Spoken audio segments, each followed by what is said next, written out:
Good evening. This is Coach with episode 3 of Coach's Corner. I want to go back to where we came back from Reno. And when we got back from Reno, I had basically a 7-day window to try to reach the top tier level of the chair. And I'll go ahead and name the casinos since I've been kind of alluding to northeastern Oklahoma and southeastern Oklahoma. Uh, I needed 2,300 more points at the Cherokee casinos to maintain the top level. Their earning periods are from January to June, and then from July 1st to the end of the year. During that time period, you have to earn 25,000 points to make the top tier. It takes $10 coin in to make that top tier, and so you're looking at $250,000 coin in on machines to earn their top tier. I had a 7-day window before we left on our cruise. Two of those days were family obligations, and so I had to do other things. So basically, I had 5 days, uh, and really partial. Some of those days were partial part of those days to get those last points. So I was looking at $23,000 coin in over 5 days, which is very doable in a casino. But you want to hopefully not just go out and just play random stuff just to get the points and lose a whole lot of money. So the key is trying to play to get those points without losing money and actually, in essence, trying to win a little money to do that. Well, the next day back from the Reno trip, um, I've been taking my wife's father to the Choctaw Casino quite often. His my wife's mom passed away actually on our anniversary a year ago, and so her dad's been kind of he's been lonely without her, and he loves going to casinos. So I took him to the Choctaw Casino first on the 13th, the next day after our Reno trip. We played at Choctaw for a while until about 4:30, and then I took him back for dinner at the retirement home. Uh, then I drove on to one of the Cherokee casinos where they have some progressives. Hopefully able to find a progressive to chase to try to get a lot of points. Well, I found what I was looking for. There's one of the machines that I like to play. The top progressive must hit by $600 on it. The progressive was $1.35 below what I would consider my usual entry point. But in this situation, I'm trying to get points, and so I can lower my entry points. And I'll discuss that more a little bit later. And so I decided to lower my entry point and go ahead and play this. The play was at $1.50 a pool, and for every $2.50 you put into the game, the top meter moves 1 cent.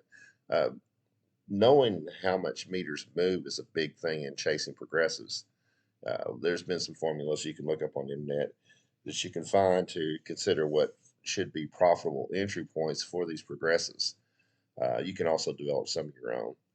Uh, I was actually $47 up on the play when I passed what I would consider my usual entry point. So for me and my book, or me and I guess for my own peace of mind, entering this progressive lower than what I should have had not cost me anything. It actually had me see a little bit of a profit. The game was looking okay. I had invested roughly about $635 in the game, and the top progressive was around 588 when the wheels fell off, I would say. I went through a period of 1,200 spins where I had to put $700 more into the game. The base game paid back at 46.19% during that time. I finished the play with a horrible loss of $1,011. This may not sound like a whole lot, a big loss in a lot of progressives, but this proportionally was the worst loss I'd ever seen on this game. I've kept stats on this game since 2021. What I mean by keeping stats, there's actually three different progressives on the game. There's a lower progressive, a middle progressive, and top progressive. Uh, I've kept stats on any of those three plays during that time. So I've documented over $1,000 coin in on two of the three variants of the game over the last few years.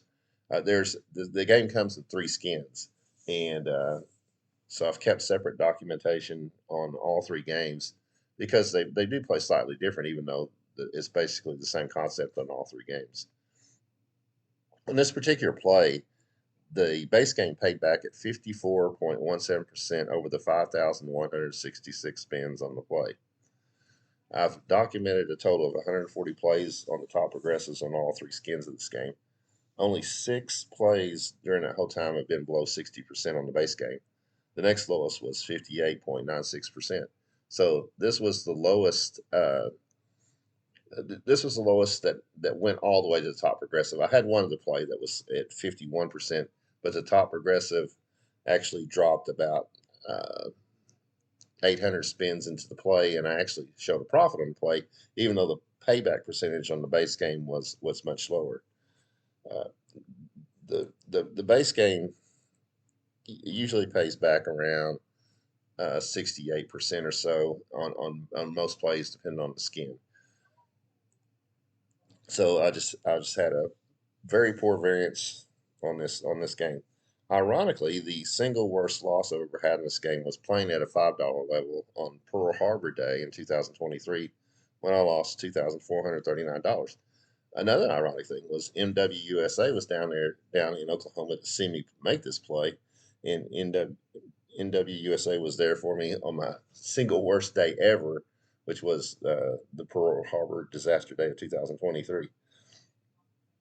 Well, I finished my play here, and I ended up down $922, but I did get 894 points.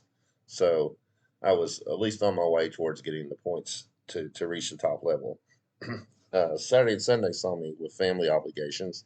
Uh, One was a very important uh, birthday for a 2-year-old granddaughter. So I had basically had Monday through Thursday to get the remaining 1,400 points.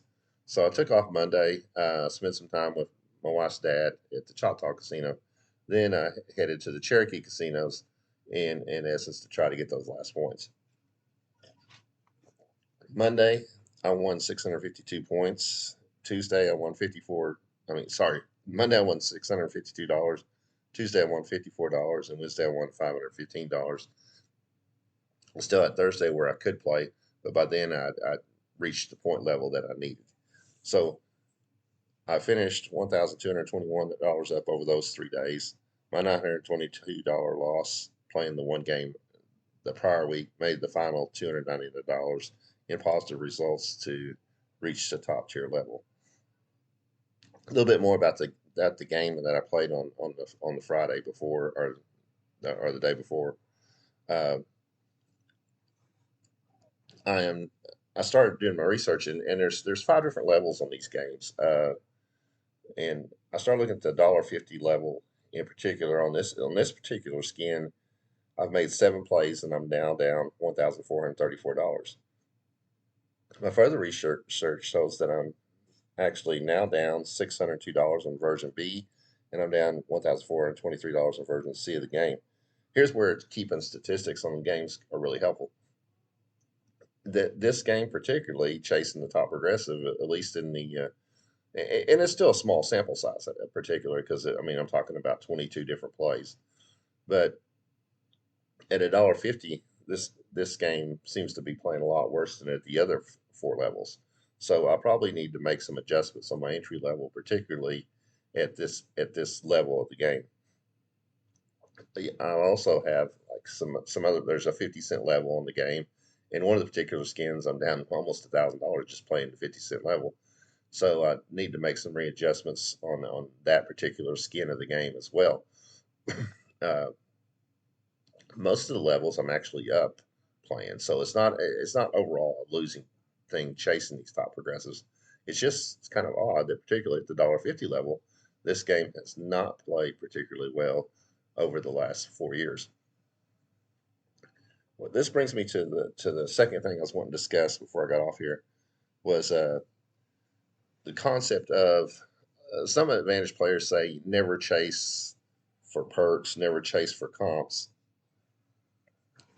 Some advantage players, especially in the case of blackjack, want to play with anonymity. I know MWUSA, wants to play with anonymity playing blackjack, but when you're playing advantage slots, if the company doesn't have a particular stance against playing, you know, playing with a card can give you many additional perks.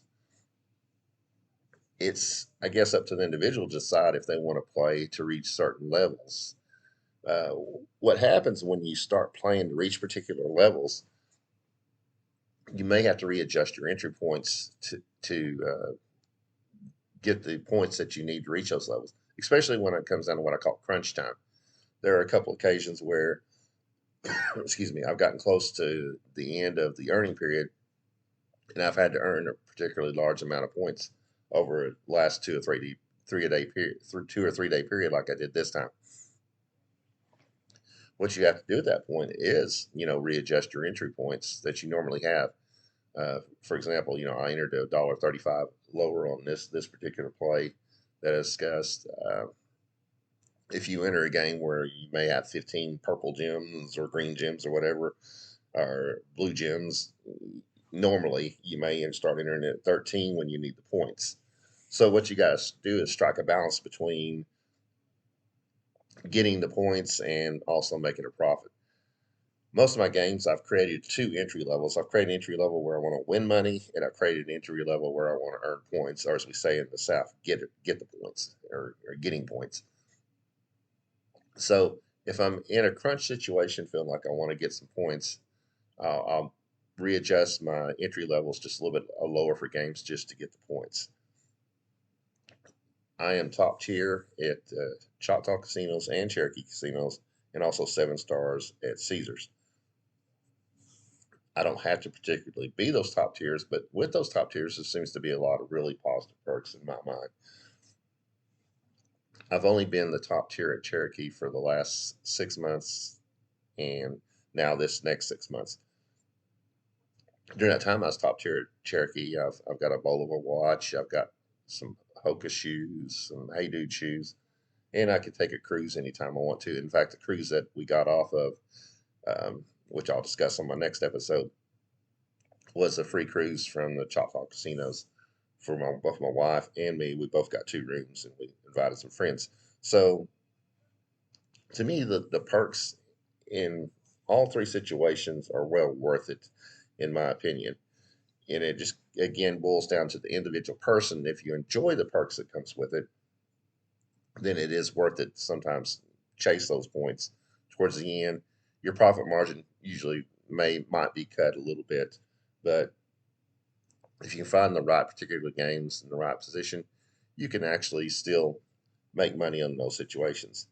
Like I said, I keep spreadsheets on a lot of things. I keep a separate spreadsheet on comps for the year. Those comps include free meals, free rooms. I don't consider the smaller comps in the formula, like when I'm just getting free drinks or anything like that. But that's too hard to keep up with. But through the end of June, I have $22,800 in free stuff from casinos over that 6 month period. So I don't add that into my bottom line of win losses at the casino, but it is an added part of the package. Uh, as I tell my wife, we've probably saved, you know, $700 or $800 on groceries over the last 6 months just because we get so much free food from the casinos, a lot of stuff we can take home and eat. So part of your AP package, I think, is considering the perks that come along with things, where it saves your money on everyday lives. So again, it's up to the individual person if they want to chase these points. In certain situations, I think they're worth it. In other situations, there's another particular group of casinos here in Oklahoma that I was the top or the next to the top tier on. I've given up on chasing those because I felt like the perks weren't worth it that came with it. So again, it's up to your individual person on whether you want to chase things or whether you prefer not to chase things. Well, this it's going to be a little bit shorter episode. Next episode, I'm going to discuss the cruise that we had and some of the changing things that are on the cruise scenes uh, that was discussed on the cruise itself. So until then, this is Coach. Hope you hit lots of jackpots, lots of bonus rounds, and good luck. Thank you.